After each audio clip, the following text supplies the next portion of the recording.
Hey, what's going on YouTube? Warstorm here with the first episode of what I'm called Retro Week. This is going to be where I profile some classic decks, as well as the last video of the week I'll be talking about how to update old school decks. Whether you're a fan of Yugi, Joey, or Kaiba, there are ways you can actually bring those classic monsters such as Dark Magician or Blue Eyes White Dragon and bring them to a more modernized format.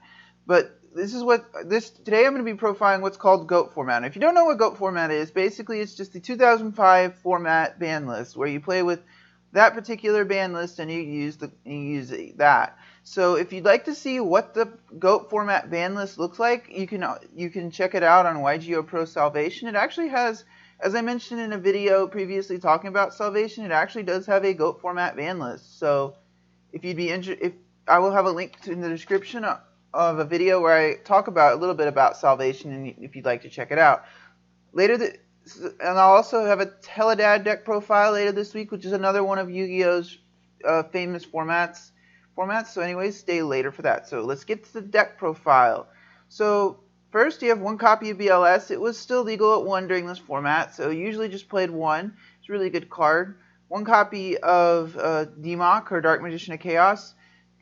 Just was a really good card during this format, even though it was difficult to get out, but if you could get it out, you could recycle spells, which is pretty powerful when you have cards like Delinquent Duo, Pot of Greed, etc. legal. So for one of the tribute monsters, I play one copy of Jinzo. It was at 1 during this format because, well, it was a pretty dang slow format, so usually you'd have Jinzo was at 1. One copy of Tribe Infecting Virus. One of the reasons this card is still on the ban list is this card was just powerful during this format because really there weren't archetypes. For the most part, like, your opponent was only going to have one card in the field. Being able to pitch something like, say, a Sinister Serpent and just blow up your opponent's entire field is pretty powerful. It's one of the reasons why this card is still on the ban list. You can copy a Breaker because it's at 1 during this format, because popping one spell or trap card, believe it or not, was quite powerful during this format. I mean, MST was at 1. One copy of DD Warrior Lady, she was at 1, and she was pretty powerful, being able to remove a monster instantly, and there weren't a lot of ways to really counter it during GOAT format. One copy of Sangan. It's one of the best search cards in Yu-Gi-Oh history, so why not run it? One copy of Morphing Jar. This is more just to clog out other hands, and it was at 1, much like it was in the TCG until it recently hit the Forbidden list. One copy of Sinister Serpent. Basically, Sinister Serpent with its old effect, it was really just a constant recycling engine. And another thing to think about with Salvation is that you can actually use the old effects. You're not forced to use the erratas, which is nice. 2 copies of Magician of Faith, because, as many of you know, Magician of Faith was on the Forbidden list for quite a while. Now she's quite slow, but in this format, she was a pretty powerful card. Like I said about Dark Magician of Chaos, the same thing. You're basically adding a spell card. Adding a spell card from your graveyard during this format was quite powerful. 2 copies of Gravekeeper Spy. Most of the time you're going to be using this to get out your Gravekeeper guards, which, again, are 2 copies of Gravekeeper Guard. Then we're getting to some of the Spirit Engine. 1 copy of Azura Priest. Basically, this card was pretty standard because you could attack all monsters your opponent controls once each. It was basically like a pseudo Bujin Susanoo, and it was pretty powerful because Scapegoat was quite popular during this format, so being able to get over, like, clear off all your opponent's Scapegoat tokens was quite nice. And copy of Tsukiyomi.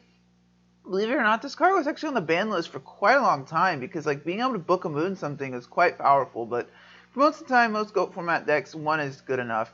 And then for the last 1 tribute monster, 1 copy of Air Knight Parshnath. I don't know how to say it, but anyway. Basically, it does piercing damage, and every time it inflicts battle damage, lets you draw a card.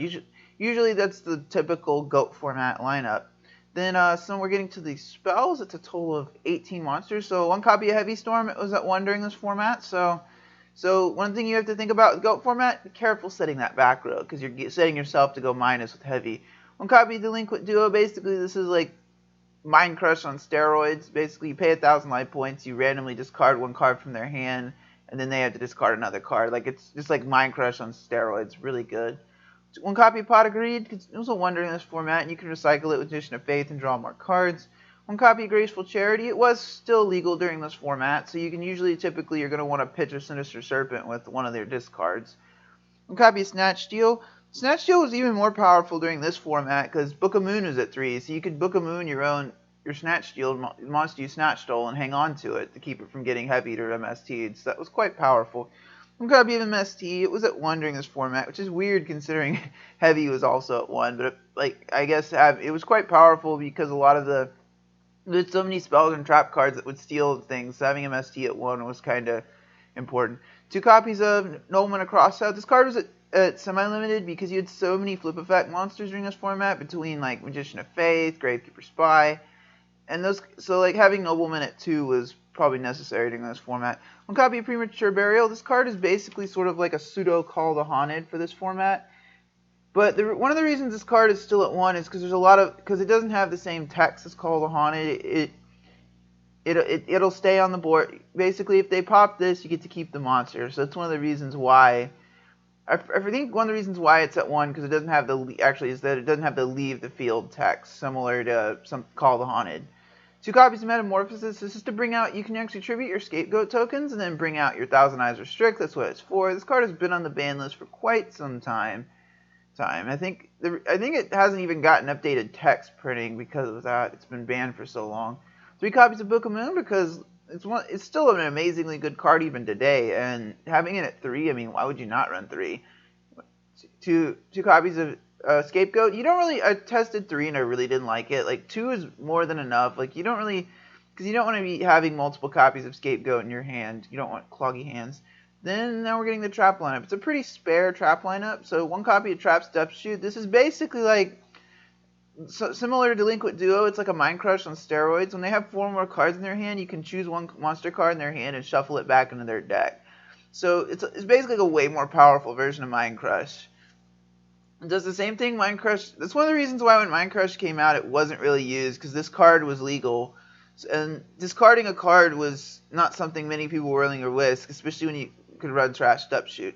Then for all the 1-ups, so One Ring of Destruction with its old effect, it was really powerful because you can also pop your own monster. Like when it's in danger, you could just pop it and burn damage. So it's pretty powerful.